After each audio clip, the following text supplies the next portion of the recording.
use headphones if you would like to hear the gentle mic brushing.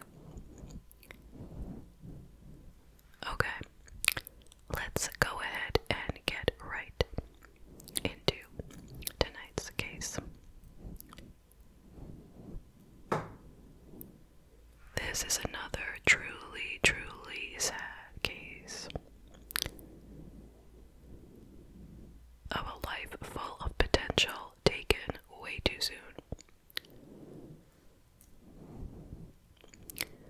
So this is the case of Alexis Sharkey. She was murdered on November 28th, 2020, when she was only 26 years old.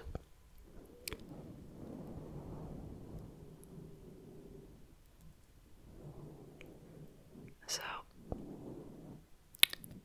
let's talk a little bit about her background. Alexis was born in January of 1994 in Pennsylvania. She had 2 sisters and 2 parents, and they were a very happy, loving family. Alexis was very smart. She did well in academics. She was also athletic. She was kind and caring, and she got along very well with people. She had a lot of friends. She was inducted into the National Honor Society while she was in high school. So I guess she was kind of one of those girls who seemed to have it all. But if we can get one message across from this video by the end, it will be, don't be fooled by appearances. Meaning, someone's life might look picture perfect, but it might be exactly the opposite of that. So, Alexis attended the University of Pittsburgh, where she got a degree in biology, nutrition, and psychology.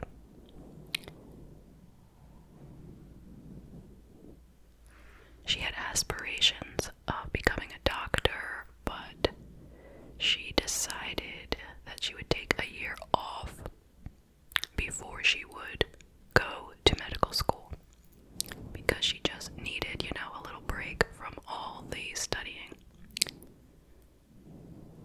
So, she moved to a town called Odessa, Texas, and started working at a sports bar restaurant called Twin Peaks. It is a similar kind of place to Hooters. And she was doing well there, getting good tips and making a lot of new friends. And she was pretty happy. And then she met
she was saying, look at me, look at the life I'm leading, all these fun trips, all these nice clothes,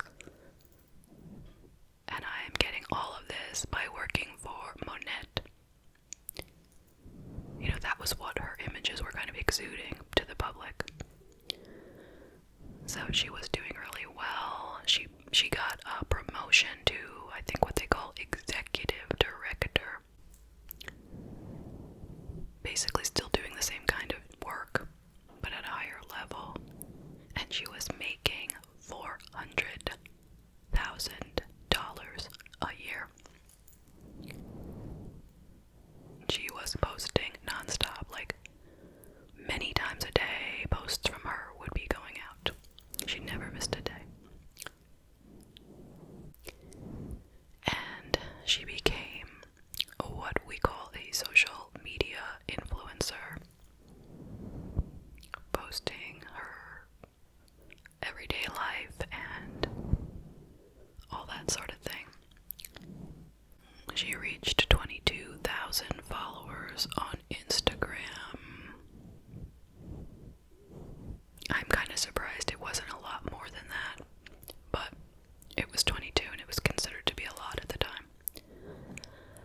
She got engaged to Tom Sharkey in the summer of 2019, and they moved to Colorado, where they together took lots of photos and videos of themselves in the beautiful outdoors of Colorado, like the mountains and them hiking and camping and you name it. They looked like the perfect couple. And then in September of 2019, they got married. And a couple months later, they decided to move to Houston, Texas. At this point, she decided to join an online matching site called Bumble BFF. So it's not for dating, but it's for meeting friends. I'm not really sure why she needed to do that, but she did. And one of the best friends that she met there was named Tanya, and they really hit it off. And Tanya introduced Alexis to her group of good friends, and Alexis introduced Tanya to her group of good friends, and together they had one big happy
And so, they all jumped into the chat and everyone decided they would hang out the next night on Saturday.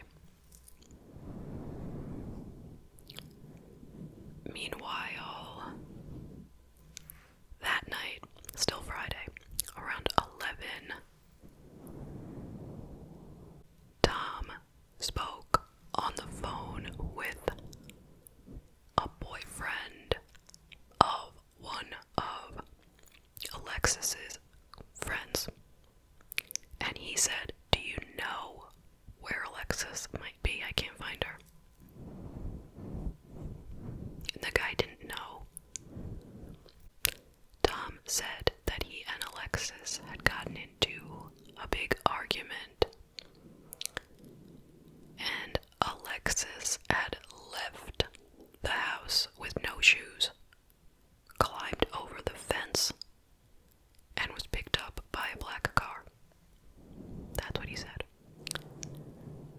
And the boyfriend of Alexis's friend, his name is John,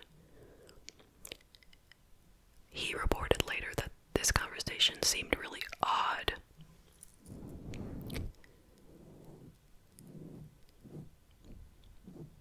And as time would go on, Tom would speak to more people, asking if they knew where Alexis was, and each time he would change the story a little bit, like whether she was wearing shoes or she wasn't wearing shoes, or, whether she climbed the fence or she didn't climb the fence. Like little details kept changing,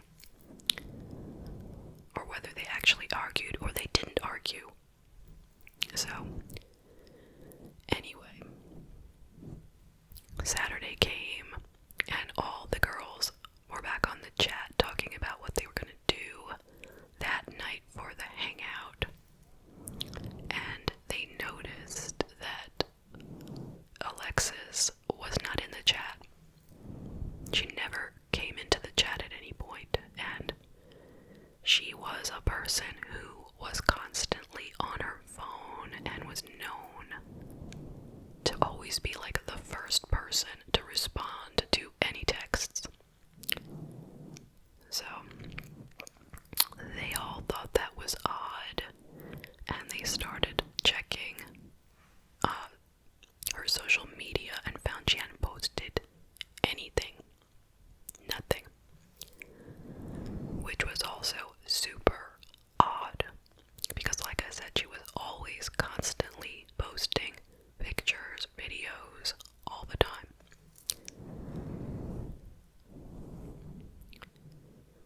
So they called her mother, and her mother said she knew that Alexis was missing because Tom had called her as well.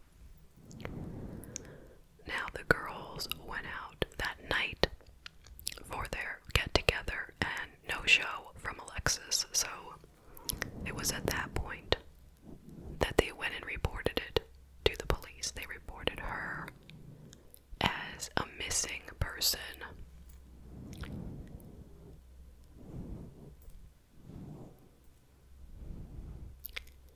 And they also went out on their own social medias to try to put out the word that she was missing, get it out there. This is what she looks like. This is her name. Has anyone seen her? But pretty quickly in the search, a city worker stumbled upon her body on the side of a service road a couple miles away from where she lived. And he thought she was a mannequin when he first spotted her. And then he came to realize she was not a mannequin. So she was dead and unclothed, laying on the side of the road. And they called Tom down to ID her body because he was her husband, next of kin, and yes, he said that was her, sadly.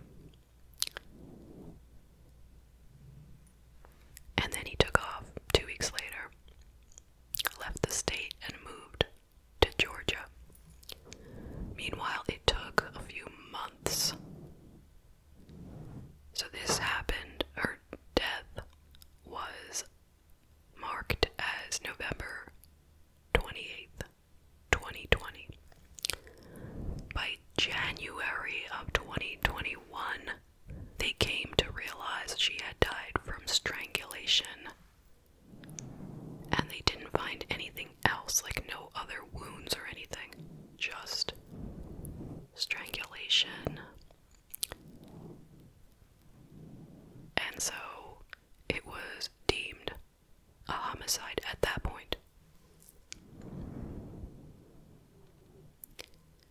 Now, at the time when Tom had left town, he had appointments with the police for various, interviews and tests and stuff, that he had skipped out on. So they tracked him down in Georgia and made some more appointments to meet with him again. And he was a no-show. Then he upped and moved to Florida. He moved in with his daughter, his adult daughter, in Fort Myers. Meanwhile, her friends were reporting that she was very afraid of Tom. He was very controlling and abusive. It turns out that she had started the process of filing for divorce. They had already made separate bank accounts.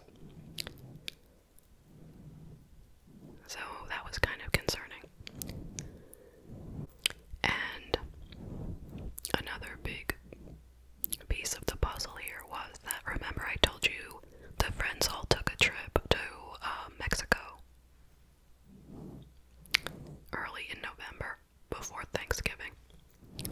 Well, while they were there, Alexis met a guy named Sebastian who was also vacationing there. He was actually a DJ from Houston, and the friends think they may have hooked up. They don't know 100%, but definitely something was going on there. And he was the guy who picked her up from Tanya's house right after Thanksgiving. The one that she went to a bar with until 3 a.m. It was Sebastian. But he was not considered to be a suspect in the murder. He was cleared. Tom was the main suspect, the only suspect, really. And the police said that Tom was the only person who had the means, the motive, and the opportunity to commit this murder.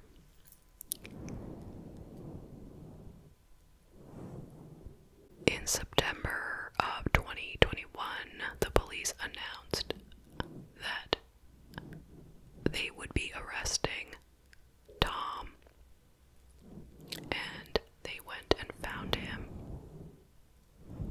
in Florida. On October 6th, 2021, they located Tom at his daughter's house in Fort Myers, Florida. And they went to the door. They removed the daughter and her, I don't know if it was her husband or boyfriend. They asked them to, step out. And while this was happening, Tom shot himself to death. Like right at that moment, basically. And that is literally the end of the story. So no trial. Obviously, no charges. Obviously, the end.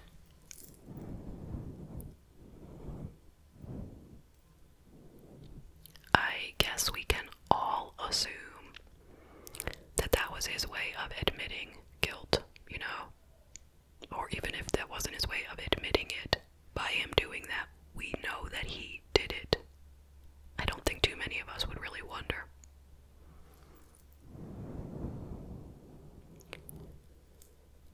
So, what are your thoughts on the case?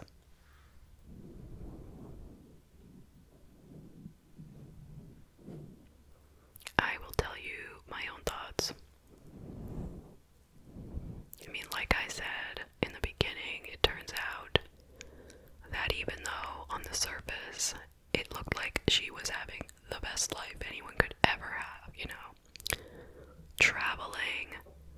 money, great looks, very popular, all the things that sparkle and shine. She had them. But what did she really have? She had a bad marriage. A miserable marriage. Filled with domestic violence and fear on her part, which ended in her death. So don't be quick to judge. Everyone has their share of problems. There's nobody out there who doesn't have problems. So now, what do we think happened? I mean, most of us will probably assume that, he didn't want the divorce. He was upset about this Sebastian guy, possibly. And he either just, killed her in a fit of rage, just accidentally strangled her. I mean, it's possible, if you know what I mean. It's not really an accident when you strangle somebody, but I mean, like, maybe they were just fighting and just got so heated and he started choking her. I don't know. I mean, that's one possibility. Although one thing I have learned from the Gabby Petito case is that it takes a while to choke somebody. It's not like it's just, 30 seconds. You know what I mean? So he would have had a lot of time to decide to let go. Or did he purposely kill her because he felt like, if I can't have her, nobody else can?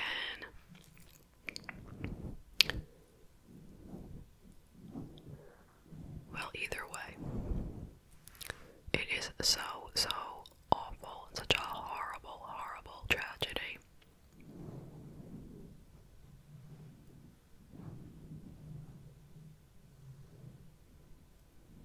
There's so many, what if this, what if that, what if she just went right away to medical school? She would have avoided this whole mess, right? Or why did she need to date this guy who was like 26 years older than her? By the way, he was 49 at the time of the murder, and she was